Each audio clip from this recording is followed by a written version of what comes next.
হাই friends, যিসকল ছাত্ৰ ছাত্ৰীয়ে 4 year undergraduate programme third ছেমিষ্টাৰত অধ্যয়নৰত আৰ্টছ ছায়েন্স আৰু কমাৰ্চত অধ্যয়ন কৰি আছে, সেইসকল ছাত্ৰ ছাত্ৰীৰ কাৰণে আজি কোৰ্চ ৰেজিষ্ট্ৰেশ্যন কৰাৰ কাৰণে এটা নটিচ আহিছে।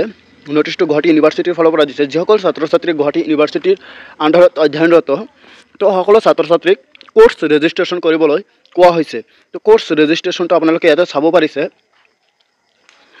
আজি নটিচটো কালি দিছে, কিন্তু কোৰ্চ ৰেজিষ্ট্ৰেশ্যন কৰিবলৈ দিছে। নটিচটো আপোনালোকে দেখা পাইছে গুৱাহাটী ইউনিভাৰ্চিটিৰ পৰা দিছে, office of the academic registrar.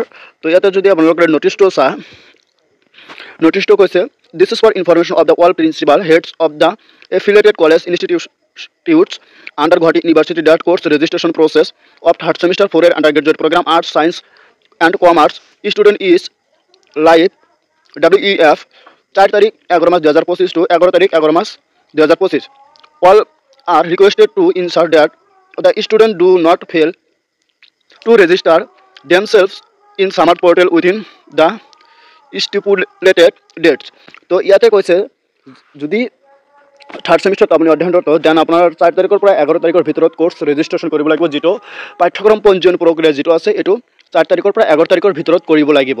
তো যদি আপুনি থাৰ্ড ছেমিষ্টাৰ অধ্যয়নৰত, আৰ্টছে হওক, BA হওক বা BSc হওক বা BCom হওক, যদি আপুনি এজন থাৰ্ড ছেমিষ্টাৰ অধ্যয়নৰত, দেন আপুনি 11 তাৰিখৰ ভিতৰত আপোনাৰ কোৰ্চ ৰেজিষ্ট্ৰেশ্যনটো কৰিব লাগিব।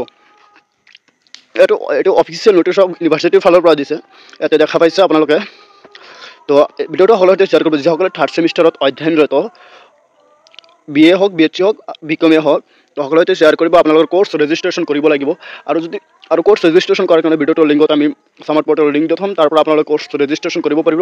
আৰু যদি আপোনালোকৰ কোৰ্চ ৰেজিষ্ট্ৰেশ্যন কেনেকৈ কৰিব লাগিব, পাঠ্যক্ৰম পঞ্জীয়ন প্ৰক্ৰিয়া কেনেকৈ কৰিব লাগে, এইটো যদি আপোনালোকক দেখুৱাব লাগে, দেন মই এটা ভিডিঅ'ত দেখুৱাই দিম। তো আপোনালোকে কেনেকৈ কৰিব, কোৰ্চ কেনেকৈ ছিলেক্ট কৰিব, আপোনালোকৰ কেইটা ছাবজেক্ট আছে, ছাবজেক্টবিলাক কেনেকৈ ছিলেক্ট কৰিব, মেজৰ মাইনৰ, MDC আছে, SCC আছে, VSc আছে, সেইবিলাক কেনেকৈ ছিলেক্ট কৰিব, আমি সকলোখিনি দেখাই দিম নেক্সট এটা ভিডিঅ'ত।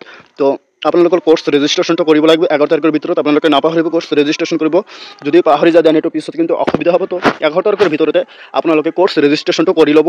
গুৱাহাটী ইউনিভাৰ্চিটিৰ ফালৰ পৰা এইটো নটিচ দিছে। যদি আপুনি ইউনিভাৰ্চিটিৰ আণ্ডাৰ হয়, গুৱাহাটী ইউনিভাৰ্চিটিৰ আণ্ডাৰ হয়, দেন কোৰ্চ ৰেজিষ্ট্ৰেশ্যনটো অতি সোনকালে কৰি ল'ব। ধন্যবাদ।